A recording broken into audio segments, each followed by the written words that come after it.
अब देखिए, इस्लाम धर्म के उदय और अरब आक्रमण एवं सिंध विजय के बारे में इस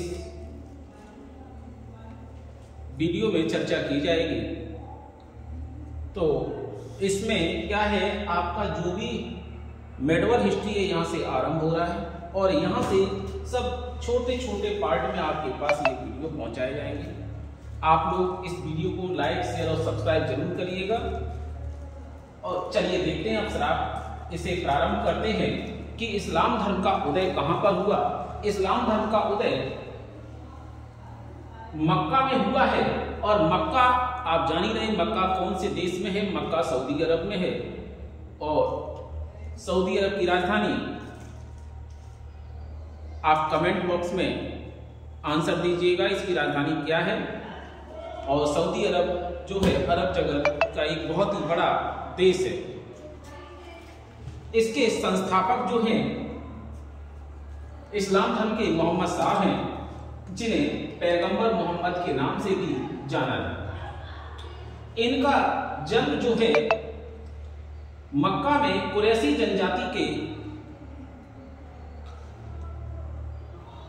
हासिम के पुत्र अब्दुल्ला के घर में 570 ईस्वी में हुआ था।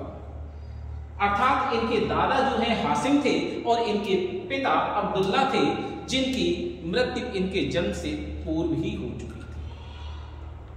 अब इनकी माता जो अमीना है, इनकी मृत्यु भी इनके जन्म के 6 वर्ष बाद इनकी भी मृत्यु हो गई थी।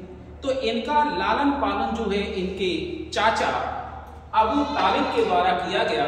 और अबू तालिब उस समय कुरैशी जनजाति के मुखिया भी थे और साथ ही साथ यह कुरैशी जनजाति जो है उस समय भेड़ बकरी आदि का चराने वाला प्रमुख समूह था। तो ये भी उस समय भेड़ बकरी आदि को चराया करते थे, उनको देखा करते थे और इसी से लालन पालन इनका होता था। इनकी जो जन्म है मक्का में 570 में हुआ था, जबकि ये मृत्यु के समय मदीना में पहुंच गए थे और मदीना में ही इनकी मृत्यु 632 ईस्वी में। इन्हें देवदूत जिब्राइल ने संदेश दिया और संदेश देने के बाद यह देवदूत या रसूल कहलाए या नबी कहलाए। इनकी उम्र जब 25 वर्ष की हो गई तो इनका विवाह एक धनी महिला खतीजा से हुआ, जो उस समय 40 वर्ष की थी। यानी कि इनकी जब उम्र 25 वर्ष थी तो इनका विवाह जिस महिला से हुआ था उस समय उस महिला की उम्र 40 वर्ष की थी। और जब ये खुद उस उम्र पर पहुंचे, जब अपनी पत्नी के ही उम्र पर यानी कि 40 वर्ष की अवस्था में, तो एक बार भेड़ वगैरह आदि के चराने के दौरान किसी समय एक ये गुफा में बारिश से बचने के लिए छिप गए और वहीं पर जिब्राइल ने इन्हें संदेश दिया 40 वर्ष का। तो जब इन्होंने जिब्राइल ने इन्हें संदेश दिया और ये नबी बन गए, तो ये एकेश्वरवाद की बात करने लगे, मूर्ति पूजा आदि के भी विरोध करने लगे। तो इस तरह से उस समय जो इनके जो चाचा थे अबू तालिब, इन्होंने तो इन्हें शरण संरक्षण दिया था, लेकिन कुछ समय बाद जब उसके कबीले के प्रमुख अबू जहल बन गए, तो अबू जहल ने इन्हें संरक्षण देना बंद कर दिया। तो अब यहां से ये मक्का से भगा दिए जाते हैं या मक्का से इन्हें निकाल दिया जाता है और ये मक्का से मदीना पहुंच जाते हैं। तो जब यह 622 में ही मक्का से मदीना जाते हैं तो इस घटना को हिजरत कहा जाता है और इसी दिन से इसी समय से हिजरी संवत की शुरुआत मानी जाती है। तो यानी कि 622 से हिजरी संवत की शुरुआत मानी जाती है और मक्का से मदीना जाने की इस घटना को हिजरत कहा जाता है। और इसी हिजरत की स्मृति में हिजरी संवत की शुरुआत हुई।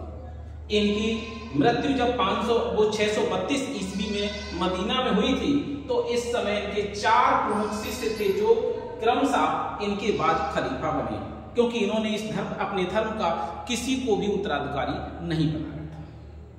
अब देखिए, जो 4 खलीफा थे, जो इनके 4 प्रमुख शिष्य थे, उनमें से क्रम से कौन कौन से खलीफा बने।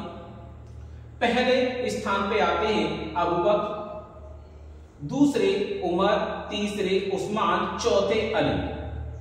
ये इनके शिष्य थे जो इनके बाद क्रम से शिष्य खलीफा बने।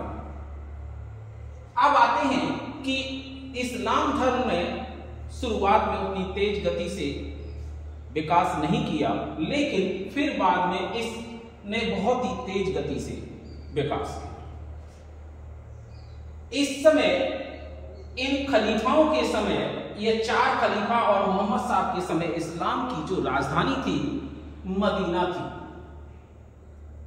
लेकिन अली जो खलीफा थे, इनकी हत्या उमैया वंश के मुआनिया के गवर्नर के द्वारा कर दी गई 661 ईस्वी में, और इन्होंने अपनी राजधानी मदीना से दमिश्क पहुंचाई। और 750 ईस्वी के आसपास या 749 या 50 ईस्वी के आसपास अब्बासी खलीफाओं ने अबुल अब्बास के नेतृत्व में उमैयदों की हत्या कर दी और अपनी इस्लाम की राजधानी दमिश्क से बगदाद पहुंचा दी। इस तरह से धीरे धीरे इनकी राजधानी परिवर्तन होता रहा। इन लोगों ने अपने अभियान भी किए। तो भारत पर जो अभियान हुआ है, तो भारत पर पहला अरब आक्रमण जो हुआ था खलीफा उमर के शासनकाल में 636 ईस्वी में किया गया था। और यह आक्रमण जो है बंबई के निकट थाने पर किया गया था। लेकिन यह सफल आक्रमण नहीं था, यह असफल आक्रमण था। यानी कि पहला आक्रमण जो है अरब आक्रमण अगर पूछा जाए तो खलीफा उमर के काल में किया गया था, 636 में किया गया था, और ये बंबई के निकट थाने पर किया गया। अगर पूछा जाए पहला सफल आक्रमण कब किया गया, तो इसके बारे में जान लें।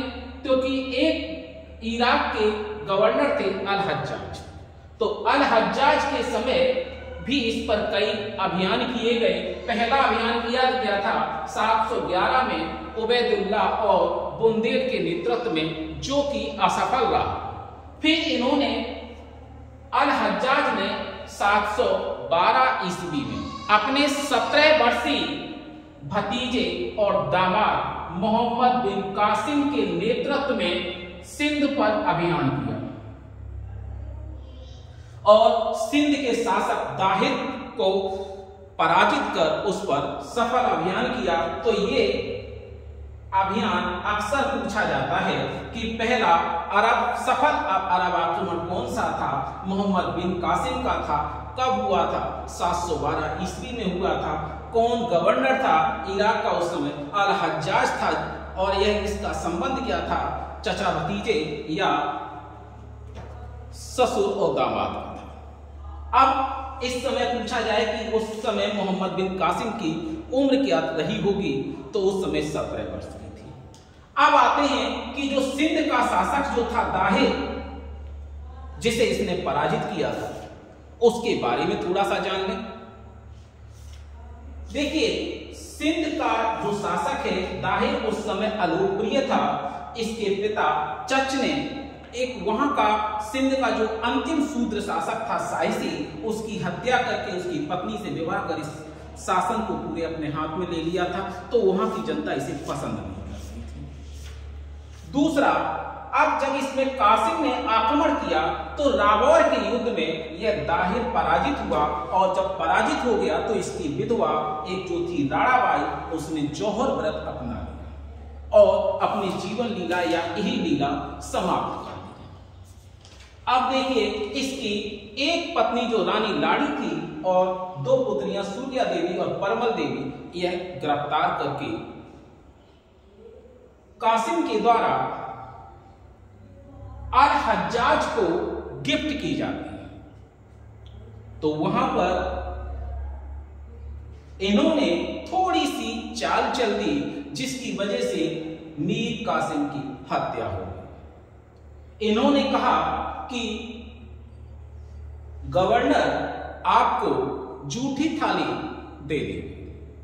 झूठी थाली यानी कि पहले मेरा उपभोग मीर कासिम ने कर लिया और अब आपको उपभोग करने के लिए दे दिया गया। तो इससे अल हज्जाज नाराज हो गया और इसने मोहम्मद बिन कासिम की हत्या का मतलब मृत्यु दंड देने का आदेश दे दिया। इस तरह से मीर कासिम की भी मृत्यु हो जाती है और इनका तो जो होना था वो हो ही गया, क्योंकि भाई ये तो बंदी हो गई थी, इन्हें तो मौत आनी ही थी। लेकिन इन्होंने अपने दुश्मन की भी जीवन लीला समाप्त कर दी। बहरहाल कुछ भी हो, मोहम्मद बिन कासिम 17 वर्ष की आयु में सिंध को जीत चुका था और इसी समय इसके पुत्र जयसिंह को ब्राह्मणाबाद में भी इसने पराजित किया था। तो बहरहाल ये दाहिर जो सिंध के शासक हैं, इनके बारे में जानी लें। और इस आपसे एक बात और कह रहे हैं कि अगर यह वीडियो आपको पसंद आए तो लाइक, शेयर और सब्सक्राइब जरूर करें और इस तरह से मोटिवेशन करें, जिससे कि हम और इस तरह के अच्छे वीडियो आपको बना करके भेज सकें।